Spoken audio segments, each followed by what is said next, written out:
ನಮಸ್ಕಾರ ಗೆಳೆಯರೆ. ಬ್ರಹ್ಮೋ ಕ್ಷಿಪಣಿಯ ಬಗ್ಗೆ ಇವತ್ತು ನಾವು ನಿಮಗೆ ಎಂತಹ ಒಂದು ಸುದ್ದಿಯನ್ನು ಹೇಳಲಿದ್ದೇನೆ ಅಂದರೆ ಬಹುಶಃ ಇದನ್ನು ನಿಮಗೆ ಈ ಹಿಂದೆ ಯಾರು ಹೇಳಿರಲಿಕ್ಕಿಲ್ಲ ಗೆಳೆಯರೆ. ಈ ಬ್ರಹ್ಮೋಸ್ ವಿಷಯದಲ್ಲಿ ಭಾರತ ಮತ್ತು ರಷ್ಯಾ ಪಾಲುದಾರರು ಅನ್ನೋದು ನಮ್ಗೆಲ್ರಿಗೂ ಗೊತ್ತು. ಆದರೆ ಇಲ್ಲಿ ಒಂದು ದೊಡ್ಡ ಪ್ರಶ್ನೆ ಏನು ಹುಟ್ಟಿಕೊಳ್ಳುತ್ತದೆ ಅಂದರೆ ಲಾಭದಲ್ಲಿ ರಷ್ಯಾಗೆ ಸ್ವಲ್ಪ ಪಾಲಂತೂ ಹೋಗ್ತದೆ. ಆದರೂ ಭಾರತ ಯಾಕೆ ಬ್ರಹ್ಮೋಸನ್ನು 100% ಸ್ವದೇಶಿ ಮಾಡುವುದಕ್ಕಾಗಿ ಇಷ್ಟೊಂದು ಹಠ ಹಿಡಿದಿದೆ? ಇದರ ಹಿಂದಿರುವ ಅಸಲಿ ಕಾರಣ ಏನು? ಸೊ ಬನ್ನಿ ಗೆಳೆಯರೆ, ಇವತ್ತಿನ ಈ ವಿಡಿಯೋದಲ್ಲಿ ಇದರ ಹಿಂದಿರುವ ರಹಸ್ಯವನ್ನ ಮತ್ತು ಭಾರತದ ಮಾಸ್ಟರ್ ಪ್ಲಾನ್ ಅನ್ನ ಸಂಪೂರ್ಣವಾಗಿ ತಿಳಿದುಕೊಳ್ಳೋಣ. ಅದಕ್ಕಾಗಿ ಇಂಟ್ರೆಸ್ಟಿಂಗ್ ವಿಡಿಯೋವನ್ನ ಕೊನೆವರೆಗೂ ನೋಡಿ ಹಾಗೂ ಲೈಕ್ ಮಾಡುತ್ತಾ ಚಾನೆಲ್ ಸಬ್ಸ್ಕ್ರೈಬ್ ಮಾಡುವುದನ್ನ ಮರೆಯದಿರಿ. ಸೊ ಗೆಳೆಯರೆ, ಮೊದಲಿಗೆ ನಾವು ಬ್ರಹ್ಮೋಸ್ನ ಲೆಕ್ಕಾಚಾರವನ್ನ ಅರ್ಥ ಮಾಡಿಕೊಳ್ಳೋಣ. ಬ್ರಹ್ಮೋ ಕ್ಷಿಪಣಿ ಯೋಜನೆಯು ರಷ್ಯಾ ಮತ್ತು ಭಾರತದ ಒಂದು ಜಾಯಿಂಟ್ ವೆಂಚರ್ ಅಥವಾ ಜಂಟಿ ಯೋಜನೆಯಾಗಿದೆ. ಇದರಲ್ಲಿ ರಷ್ಯಾದ ಹತ್ತಿರ 49.5% ಪಾಲುದಾರಿಕೆ ಇದ್ರೆ ಭಾರತದ ಹತ್ತಿರ 50.5% ಪಾಲುದಾರಿಕೆ ಇದೆ.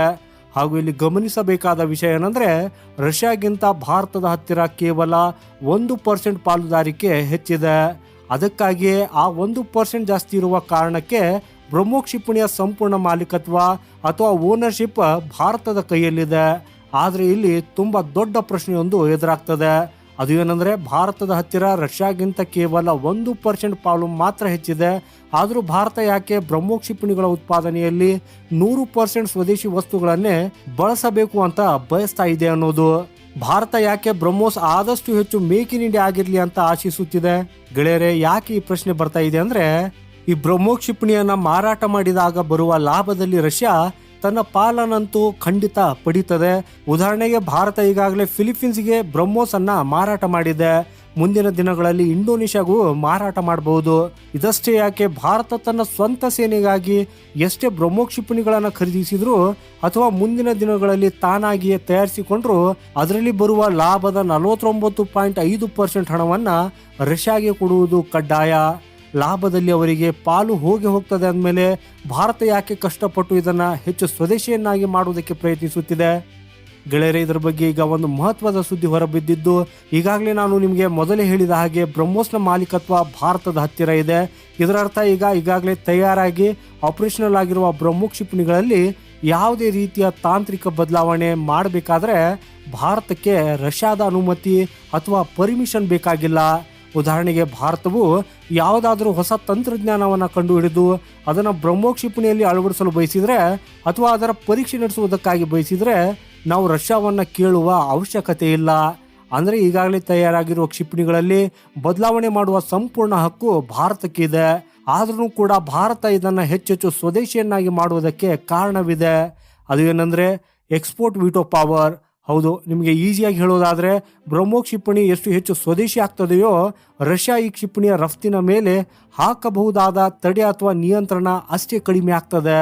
ಇದನ್ನು ಇನ್ನೂ ಸರಳವಾಗಿ ಅರ್ಥ ಮಾಡಿಕೊಳ್ಳೋದಾದರೆ ಒಂದು ವೇಳೆ ಬ್ರಹ್ಮೋ ಕ್ಷಿಪಣಿ ಸಂಪೂರ್ಣವಾಗಿ ಅಂದರೆ 100% ಸ್ವದೇಶಿ ವಸ್ತುಗಳಿಂದಲೇ ತಯಾರಾದರೆ ಇದನ್ನು ಬೇರೆ ದೇಶಗಳಿಗೆ ಮಾರಾಟ ಮಾಡುವಾಗ ಅಥವಾ ರಫ್ತು ಮಾಡುವಾಗ ಭಾರತಕ್ಕೆ ರಷ್ಯಾದ ಅನುಮತಿಯ ಅಷ್ಟೊಂದು ಅವಶ್ಯಕತೆ ಇರುವುದಿಲ್ಲ.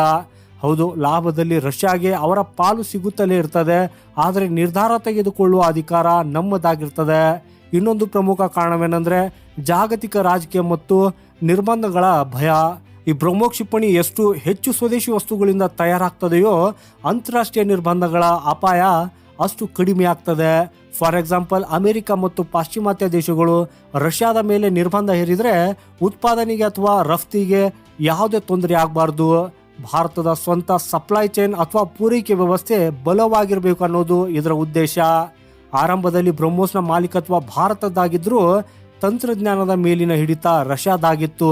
ಆದರೆ ಈಗ ಭಾರತ ಕ್ಷಿಪಣಿಯ ಜೊತೆಗೆ ತಂತ್ರಜ್ಞಾನದ ಮೇಲೂ ತನ್ನ ಹಕ್ಕನ್ನು ಹೆಚ್ಚಿಸಿಕೊಳ್ತಾ ಇದೆ. ಸದ್ಯದ ಮಾಹಿತಿಯ ಪ್ರಕಾರ ಭಾರತವು ಬ್ರಹ್ಮೋ ಕ್ಷಿಪಣಿಯನ್ನು ಈಗಾಗಲೇ 82% ಸ್ವದೇಶಿಯನ್ನಾಗಿ ಮಾಡಿದೆ. ಅಂದರೆ ನಾವು ಬೇರೆ ದೇಶಗಳಿಗೆ ಇದನ್ನು ರಫ್ತು ಮಾಡುವಾಗ ಕೇವಲ ಆ ಉಳಿದ 18% ಬಿಡಿ ಭಾಗಗಳಿಗೆ ಮಾತ್ರ ರಷ್ಯಾದ ಅನುಮತಿ ಪಡೆದರೆ ಸಾಕು. ಯಾಕಂದ್ರೆ ಗೆಳೆಯರೆ, ಆ 18% ವಸ್ತುಗಳು ಮಾತ್ರ ಸದ್ಯಕ್ಕೆ ರಷ್ಯಾದಲ್ಲಿ ತಯಾರಾಗ್ತಾ ಇವೆ. ಉಳಿದಂತೆ ನಾವೀಗ ಸ್ವತಂತ್ರರು.